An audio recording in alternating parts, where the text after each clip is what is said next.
Hi friends. So మనం ఇజ్రాయెల్లో care గివర్గా రావాలనుకునే వాళ్ళకి ట్రైనింగ్కి ఎటువంటి డాక్యుమెంట్స్ కావాలి? సో ట్రైనింగ్ డాక్యుమెంట్స్కి అండ్ మనం మెయిన్ ఎప్పుడైతే మన వీసా ప్రాసెస్ స్టార్ట్ అవుతుందో దానికి డిఫరెన్స్ ఉంటుంది. సో ట్రైనింగ్ డాక్యుమెంట్స్ అయితే కనుక మీ దగ్గర ఎలా ఉన్న డాక్యుమెంట్స్ అలా తీసుకెళ్తే సరిపోతుంది. సో ఆ డాక్యుమెంట్స్ ఏంటనేది నేను ఇప్పుడు చెప్తాను మీకు. ఫస్ట్ పాస్పోర్ట్ ఒక 1 year వ్యాలిడిటీ ఉన్నా సరిపోతుంది. దానికి 5 years వ్యాలిడిటీ ఉండాలని మస్ట్ అండ్ షుడ్ అయితే కాదు. మీ దగ్గర ఉన్న పాస్పోర్ట్ 6 months వ్యాలిడిటీ ఉన్నా 1 year వ్యాలిడిటీ ఉన్నా కూడా ట్రైనింగ్కి ఎటువంటి ప్రాబ్లం ఉండదు. సో మీరు తీసుకునే 1 month ట్రైనింగ్కి పాస్పోర్ట్ అది మీ దగ్గర ఏదైనా ఓల్డ్ పాస్పోర్ట్ ఉంటే కనుక, పాత పాస్పోర్ట్ ఏదైనా ఉంటే కనుక అది కూడా మీరు దాంతోపాటు క్యారీ చేయవలసి ఉంటుంది.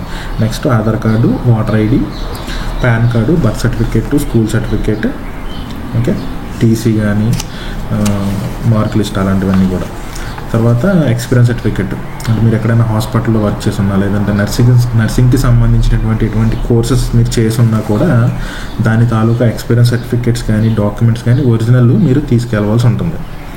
సో ఇది ఆన్లైన్ క్లాసెస్కి ఆఫ్లైన్ క్లాసెస్కి సేమ్ ప్రాసెస్ ఉంటుంది. ఆన్లైన్ క్లాసెస్ అయితే మీరు స్కాన్ చేసి పంపించాలి బై మెయిల్ కానీ వాట్సాప్ కానీ. లేదు మీరు ఆఫ్లైన్ క్లాసెస్లో కనుక వెళ్తే కనుక డిపెండింగ్ ఆన్ ఇన్స్టిట్యూట్ని బట్టి డిపెండ్ అవుతుంది. కొన్ని ఇన్స్టిట్యూట్స్ అయితే కనుక 15 days పీరియడ్ అయితే కనుక మొబైల్లో మనకి జూమ్ యాప్ ద్వారా మొబైల్ నుంచి క్లాస్ అటెండ్ అవ్వచ్చు.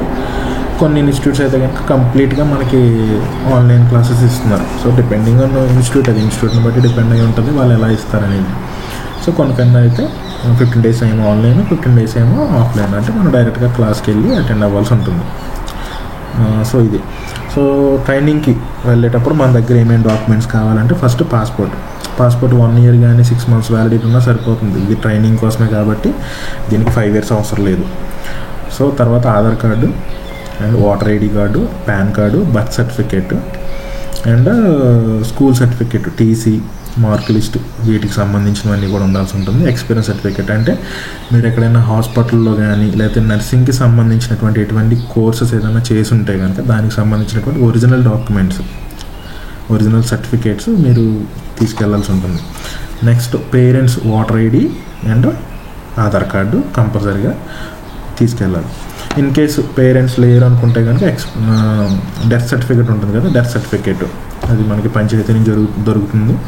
సో డెత్ సర్టిఫికేట్ తీసుకెళ్లాల్సి ఉంటుంది వాటితో పాటు. అండ్ మ్యారీడ్ అయితే కనుక మ్యారేజ్ సర్టిఫికేట్, విడో అయితే కనుక డివర్స్ అయితే కనుక డివర్స్ తీసుకున్న ఏదైతే మనకి డాక్యుమెంట్స్ ఉంటాయో ఆ డాక్యుమెంట్స్ కూడా తీసుకెళ్లాల్సి ఉంటుంది. ఓకే. సో ఇది డ్రెస్సింగ్స్ వచ్చేసి లేడీస్కి అండ్ జెంట్స్కి డిఫరెంట్ డ్రెస్సింగ్ ఉంటుంది. ఎందుకంటే video session and photo session జరుగుతుంది ఎప్పుడైతే మీరు ట్రైనింగ్కి వెళ్తారో. సో ఆన్లైన్ క్లాసెస్ అయితే డైరెక్ట్గా మిమ్మల్ని తీసుకుని పంపించమని చెప్తారు. వీడియో కానీ అండ్ ఫోటో సెషన్కి అయితే కనుక మీరు సెల్ఫ్గా మీరు స్టూడియోకి వెళ్ళి తీసుకుని పంపించవచ్చు. సో బట్ ఆఫ్లైన్ క్లాసెస్ వెళ్ళిన వాళ్ళకి మాత్రం dressing and photo session and video session ఉంటుంది. వాటికి డ్రెస్సింగ్ అయితే డిఫరెంట్గా ఉంటుందన్నమాట. కేర్ గివర్గా వచ్చేటప్పుడు ట్రైనింగ్ అయిన తర్వాత జరుగుతుంది ఇది. సో జెంట్స్కి అయితే కనుక ఫార్మల్ వైట్ కలర్ కాకుండా ఫార్మల్ ఉండాలి, వైట్ కలర్ అసలు యూజ్ చేయకూడదు అనమాట. ఇందులో ఈ ఫోటో సెషన్లో కానీ వీడియో సెషన్లో కానీ వైట్ అనేది యాక్సెప్ట్ చేయరు వాళ్ళు. సో ఇది. అండ్ లేడీస్కి నేను స్క్రీన్ మీద మీకు ఫొటోస్ పెడతాను, లేడీస్కి ఎలా ఉండాలి, జెంట్స్కి ఎలా ఉండాలి అనేది. సో ఈ రకంగా మీరు ట్రైనింగ్కి వెళ్ళేటప్పుడు వెళ్ళాల్సి ఉంటుంది అనమాట. సో నెక్స్ట్ మనకి మెయిన్